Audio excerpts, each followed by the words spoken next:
The fine said my wind chime was excessively loud.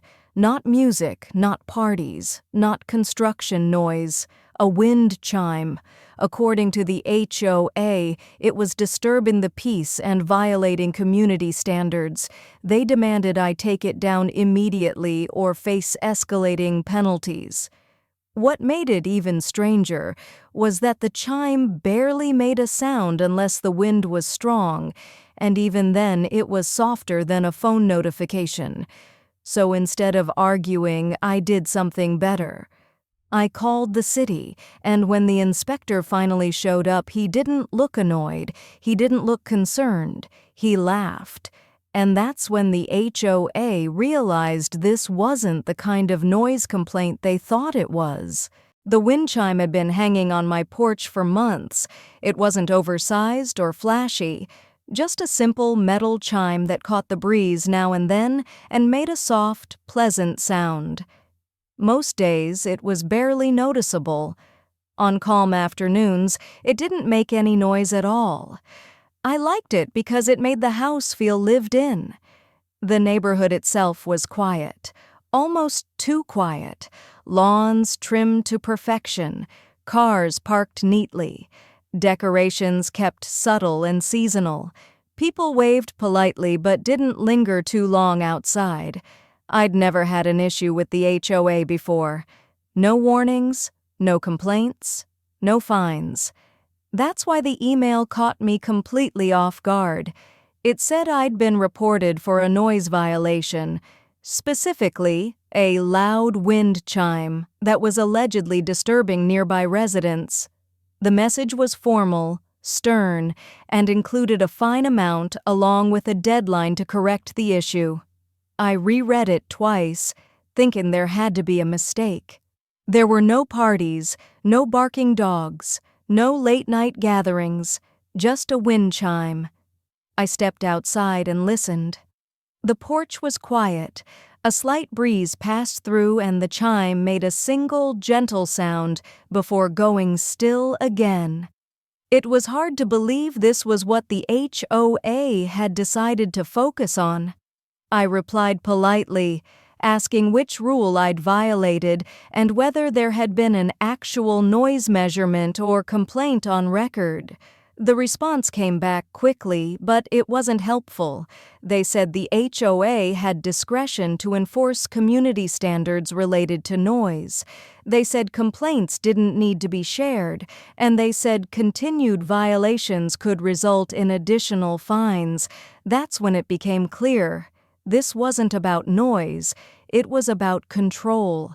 And if a wind chime was enough to trigger enforcement, I had a feeling this situation wasn't going to quietly blow over with the next breeze. At first, I tried to handle it calmly. I asked for clarification. I asked whether any decibel readings had been taken. I even asked what time of day the noise was supposedly occurring. The HOA's response was the same every time. Vague, formal, and completely unhelpful. They said the complaint was valid. They said the fine stood. They said further action could be taken if the issue wasn't resolved. So I paid closer attention to the chime. I sat on the porch one afternoon just to listen. Minutes passed, nothing.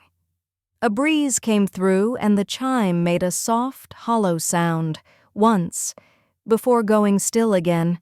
It was quieter than birds in the trees, quieter than passing cars, quieter than people walking their dogs. Still, another notice arrived. This one warned of escalating fines if the noise disturbance continued. It referenced multiple complaints, though none were ever identified. It suggested removal was the simplest solution. Neighbors started asking questions. One laughed when I told them what the fine was for. Another said they'd never heard the chime at all. Someone else admitted they had wind chimes too and wondered if they'd be next. That's when I realized the HOA wasn't reacting to a real problem. They were testing how far they could push. I decided not to take the chime down, not out of stubbornness, but because I wanted to understand how something so harmless had turned into an enforcement issue. Instead, I documented everything. I recorded short clips of the porch at different times of day. I kept copies of every email. I took notes. Then came the threat of a hearing. The HOA informed me that if the violation wasn't resolved, the matter would be discussed at the next board meeting. The tone suggested this was serious, like I'd been hosting loud parties instead of hanging a piece of decor. That's when I stopped responding to opinions and reached out to someone who dealt in facts. I contacted the city's code enforcement office and explained the situation. I told them I'd been fined for a loud wind chime and asked whether there were any actual regulations governing something like that. The person on the phone paused, then asked me to repeat myself. After I did, they said something that changed the entire direction of the situation. They said noise complaints require measurable standards. They said enforcement had to be based on evidence. And they said a city inspector could come out to assess it. If I wanted, I did. When the HOA was notified that the city inspector would be visiting, their tone shifted slightly. They suggested maybe the issue could be resolved informally. They hinted that removal would make everything easier, but by then it wasn't about ease. It was about whether the HOA actually had a leg to stand on, or whether they were about to find out how silly the whole thing really looked once someone official heard the chime for themselves. The city inspector arrived on a calm afternoon. No clipboard drama, no flashing lights, just a quiet walk up the driveway and a polite introduction. He asked me to show him the source of the complaint, so I led him to the porch and pointed at the wind chime. He paused, listened, waited. Nothing happened. A light breeze passed through, and the chime made a single soft sound before going silent again. The inspector raised an eyebrow, glanced at me, and waited a bit longer. Still nothing. He asked how often it supposedly made noise. I explained that it only chimed when there was wind, and even then it was brief and gentle. He nodded, walked a few steps away, and listened from different angles. Then he smiled. He said this was one of the quietest noise complaints he'd ever been called out for. He explained that city noise enforcement requires sustained, measurable sound levels, not occasional decorative noises that depend entirely on the weather. While we were standing there, the HOA president happened to walk by. The inspector introduced himself and explained why he was there. The HOA president immediately began explaining the complaints, the standards, and the need to maintain peace in the community. The inspector let him finish. Then he told him, calmly, that there was no violation, no measurable noise, no enforcement basis. He said a wind chime like this didn't come close to meeting any threshold for a disturbance. And then he laughed, not mockingly, just genuinely amused. He said he'd document the visit, close the matter, and note that the complaint had no merit.